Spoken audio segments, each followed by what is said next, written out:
On August 11th, 2024, during the evening hours, multiple gunshots were reported in a residential area of Peoria, Illinois. Calls to 911 indicated an argument had taken place immediately before the shots were fired. Police arrived at the home of 35-year-old Zaneta Shar'dé Winters and located two individuals with gunshot wounds. Winters was pronounced deceased at the scene. The second victim, identified as 20-year-old neighbor Jakaiden Rynearson, was transported to a local hospital and later died.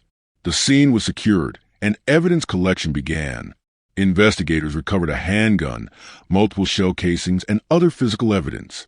Witnesses stated they saw 39-year-old Stevie A, Linwood Jr, known to Winters, leaving the area shortly after shooting. Detectives obtained surveillance footage, phone records, and digital communications. These materials, combined with witness statements, identified Linwood as the primary suspect. Stevie A, Linwood Jr, was located and taken into custody without reported resistance.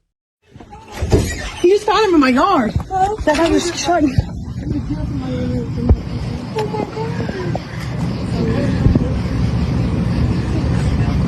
Hands up! I'm gonna take you to the left chest. Hands up! Lay on the ground for me. Lay on the ground for me. Put your hands up! Peoria Police Department! I don't know. Put your hands up! Last chance I'm gonna take you, dude. You're gonna lay on the ground. Now. Put your hands up! This can go peacefully. Come on, just work with you. Oh my God. Just work. Put your hands up. Mr. Linwood, stand up. Hands up. You can go peacefully. You do not have to do this. Just stand up. Let's go peacefully. Shut up. Oh shit. Shit. Oh my God, they tased his ass. Find the back. Find the back. Get your shit. Take the chair. Take the chair. Sit down. On his face. Got both feet. Good.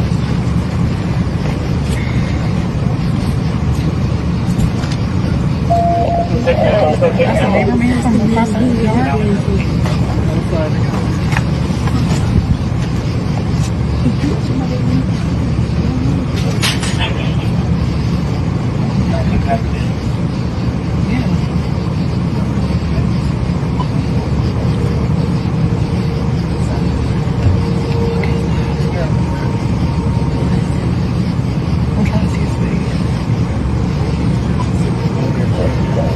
That's nice.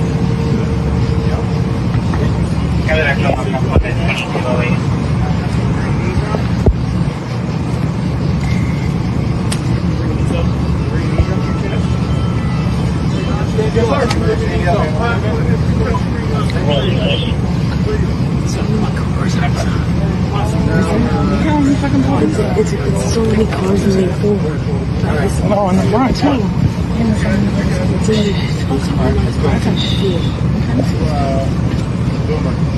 Hey, I'm gonna have this whole area secured until we figure out. Yep. That's mine, Sergeant. That's mine.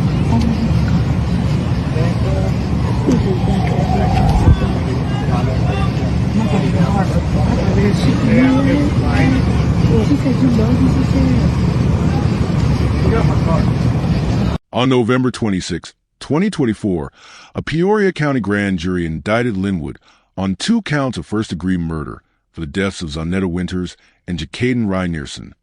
Less than 2 weeks ago, Zaneta Winters was shot and killed by her boyfriend, Stevie Linwood, in Peoria. The case is pending trial. The prosecution has indicated it will present evidence of prior incidents between Winters and Linwood, along with the sequence of events leading to the shootings. The defense is expected to challenge the credibility of witnesses and the interpretation of digital evidence. Stay with us as we unravel the shocking story and uncover the heartbreaking details of what led to this senseless loss. Before we begin, let us know in the comments, Where are you watching from? And what are your thoughts as the story unfolds? Welcome to True Crime Tales, where we reveal the crimes that shock communities and the secrets hidden behind closed doors. Hit subscribe and turn on notifications. You won't want to miss what's coming next. Now, let's begin. Zaneta Shar'dé Winters was born on October 2nd, 1988, in Peoria, Illinois. She was 35 years old at the time of her death. At the time of the events leading to her death, she was living in Peoria in a residential area. Her occupation was as a certified nursing assistant, CNA, in a local nursing home. Her position required her to assist patients with daily needs such as bathing, feeding, and mobility, as well as updating medical charts, taking vital signs, and providing basic support to residents under her care. Co-workers consistently describe her work as reliable and attentive, with attention to patient comfort and adherence to healthcare procedures. Winters was raised in Peoria in a close family household. She attended local schools from elementary through high school. After graduating, she pursued healthcare training and successfully earned her CNA certification. According to public records and accounts from those who knew her, her interest in the medical field began early, likely influenced by family values and experiences within the community. She remained a lifelong resident of the Peoria area. She maintained active contact with her immediate and extended family. Her mother later became a public advocate for domestic abuse awareness after her daughter's death. Winters had at least one child. Information about the child's identity and age has been withheld from public reporting. She was known to have close relationships with siblings and extended relatives who frequently participated in community gatherings. She was also socially connected to neighbors and friends, maintaining consistent interaction both in person and through digital communication. Winters kept steady employment and balanced her work schedule with parenting and household responsibilities. She was regarded as approachable and dependable by those in her personal and professional life. She maintained a lifestyle centered around family stability, steady income, and community involvement. The individual later identified as a primary suspect in this case is Stevie A. Linwood Jr. records and witness statements indicate that Winters and Linwood had been in a relationship for approximately 10 years. The relationship was visible in their community and on social media, but was also described as troubled by those familiar with them.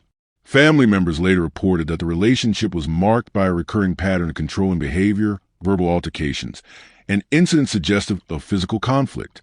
Accounts from people close to Winters reference arguments over her personal independence, contact with others, and decisions about her household.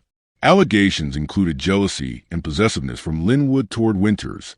There were suggestions of financial interdependence and emotional entanglement, which may have made separating from the relationship more difficult.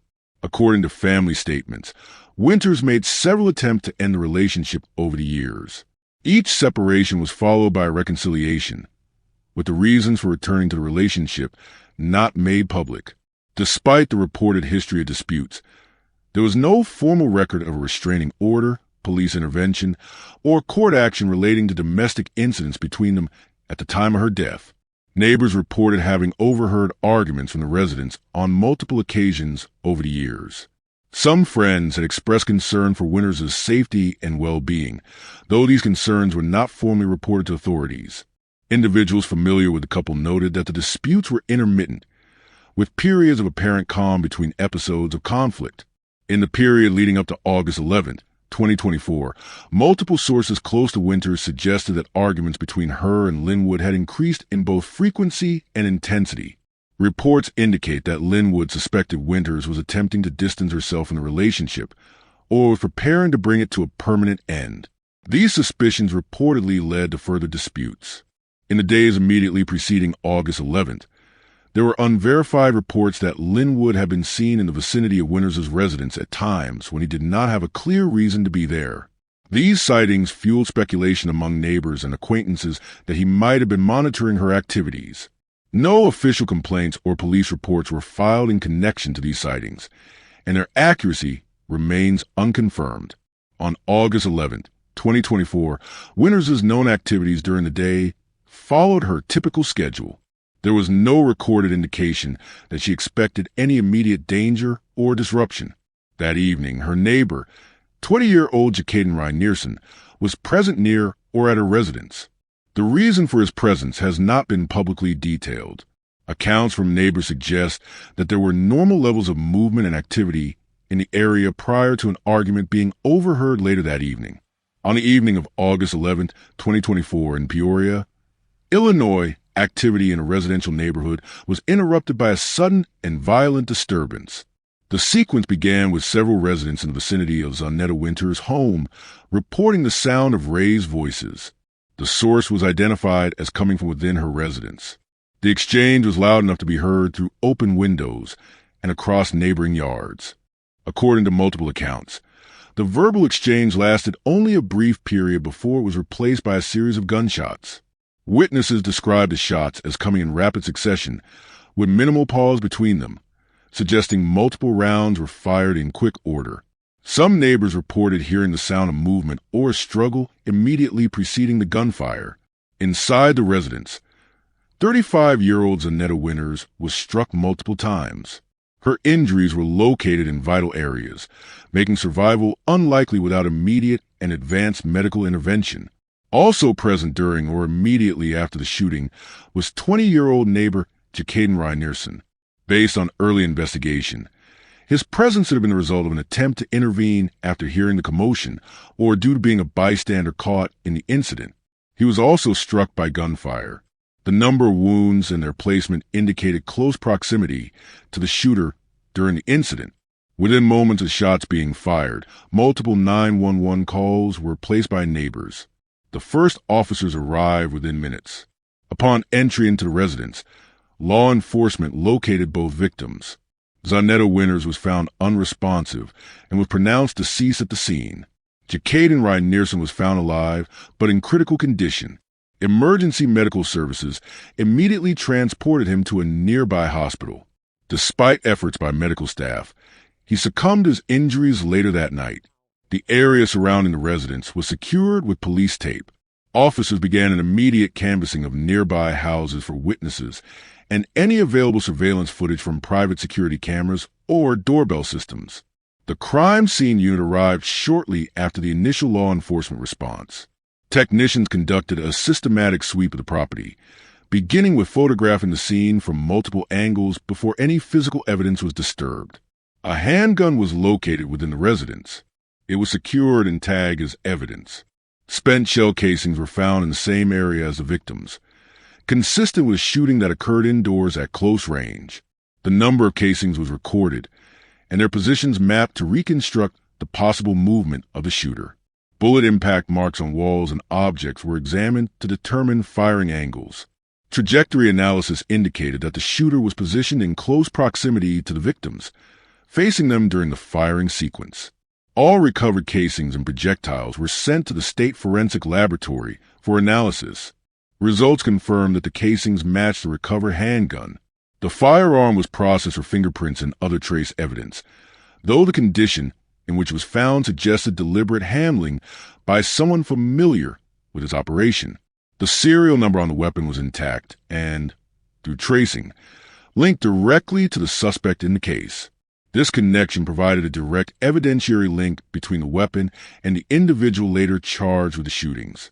Officers conducted interviews with residents in the immediate area. Several confirmed hearing a verbal argument originating from within Zaneta's home.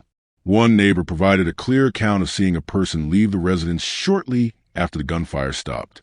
The description given matched the known appearance of the suspect. Other witnesses reported seeing a vehicle parked near the home before the shooting and leaving at high speed afterward.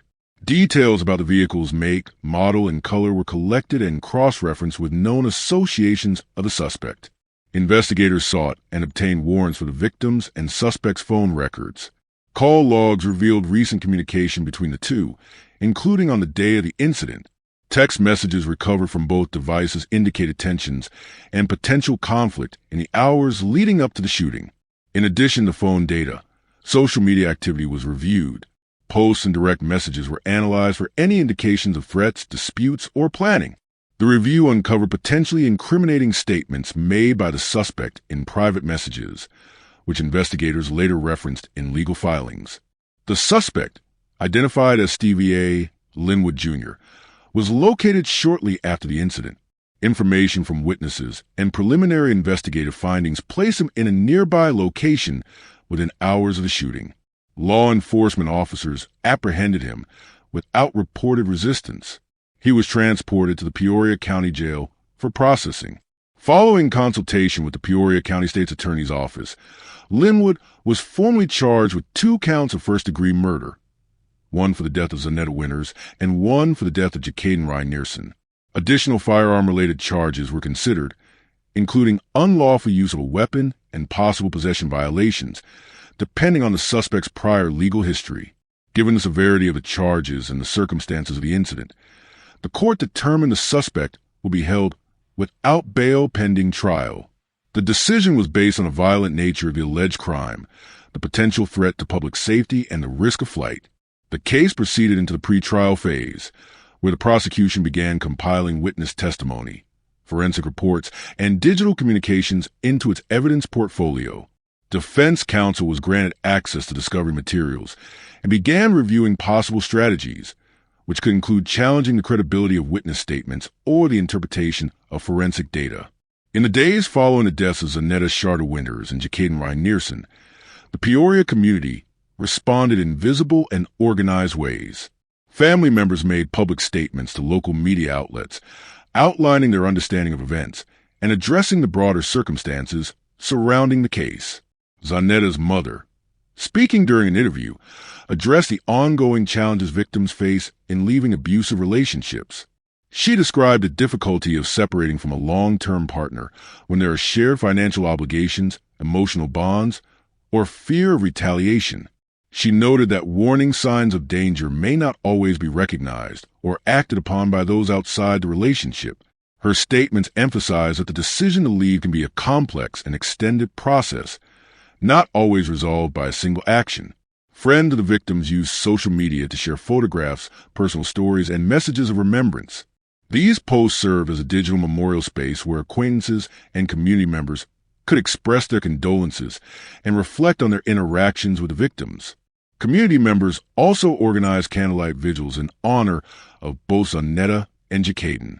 These gatherings took place at local parks near the site of the incident, drawing attendance from relatives, friends, and residents who may not have personally known the victims but wished to show support. In addition, fundraising efforts were launched to assist with funeral expenses and other family needs. These campaigns, conducted both online and through local events, aimed to provide immediate financial relief for the affected families. On November 26, 2024, a Peoria County grand jury indicted the suspect, Stevie A. Linwood Jr., on 2 counts of first-degree murder. The indictment marked the formal beginning of court proceedings in the case. During the pretrial phase, the court scheduled multiple hearings to address procedural matters, including the admissibility of evidence. These hearings examined the chain of custody for physical evidence such as a firearm and shell casings, as well as the validity of witness testimony and digital records. The court also considered any motions filed by the defense to suppress certain materials. The prosecution strategy, as indicated by early filings and public statements, centered on presenting evidence of a history of abusive behavior between the suspect and Zaneta Winters. Prosecutors planned to argue that the events of August 11, 2024 demonstrated intent and premeditation, supported by witness accounts and forensic findings. The defense was expected to challenge the prosecution's narrative by scrutinizing the reliability of witnesses, questioning the interpretation of digital communications, and potentially introducing alternative scenarios for the shooting. While the defense had not publicly disclosed its full strategy, court documents suggested they would seek to undermine the prosecution's case on ground of evidentiary insufficiency or possible provocation. Trial dates had not been confirmed at the time of the last update, but both sides were actively preparing for a contested legal process. The case has drawn attention to several social and legal issues beyond the immediate facts of the incident. The circumstances described by the victim's family illustrate the risks faced by individuals in abusive relationships. Advocates note that without formal protective measures, such as restraining orders, victims may remain vulnerable to continued harassment or violence. The case demonstrates how personal, financial, and psychological barriers can delay or prevent a victim from leaving an unsafe relationship. The death of neighbor Jakaiden Rynearson has raised questions about the safety of individuals who intervene or happen to be near domestic violence incidents. Community safety advocates have discussed the need for bystander awareness programs, noting that those not directly involved in a dispute can still become victims if violence escalates. The case has prompted discussions on potential gaps in intervention systems. These include the availability of resources for those experiencing abuse, the speed of law enforcement response to domestic disputes, and the coordination between social services and the criminal justice system. Some advocates argue that earlier detection of high-risk situations could help prevent violence before it occurs. As of the latest information, there has been no verdict in the case. The suspect, Stevie A, Linwood Jr., remains in custody pending trial. Given the severity of the charges, 2 counts of first-degree murder, conviction could result in a sentence of life imprisonment without the possibility of parole under Illinois law. The families of the victims continue to engage in public advocacy, participating in events that raise awareness about domestic violence and support services. These efforts include speaking engagements, participation in community safety panels, and collaboration with local nonprofit organizations.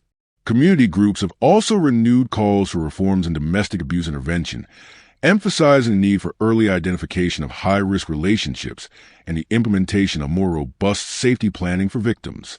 The ongoing public dialogue surrounding the case reflects both the specific details of the incident and the broader societal challenge of preventing similar tragedies in the future.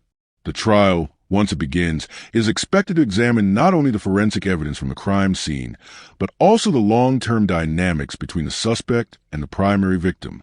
Testimony from witnesses, expert analysts, and law enforcement officers will likely provide a more complete timeline of events leading up to the night of August 11th, 2024. Until the court reaches a conclusion, the case remains a focal point in Peoria's public discourse, representing a combination of personal tragedy, legal complexity, and community response. If you found this story as gripping and heartbreaking as we did, don't forget to like this video and share it with others. And if you want to hear more true crime stories that uncover the mysteries behind these tragic events, make sure to subscribe to our channel and turn on the notification bell. You won't want to miss our latest stories, updates, and discussions. Thank you for joining us on this journey to seek justice and explore the truth. Together, we can make a difference. Until next time, stay safe and stay aware.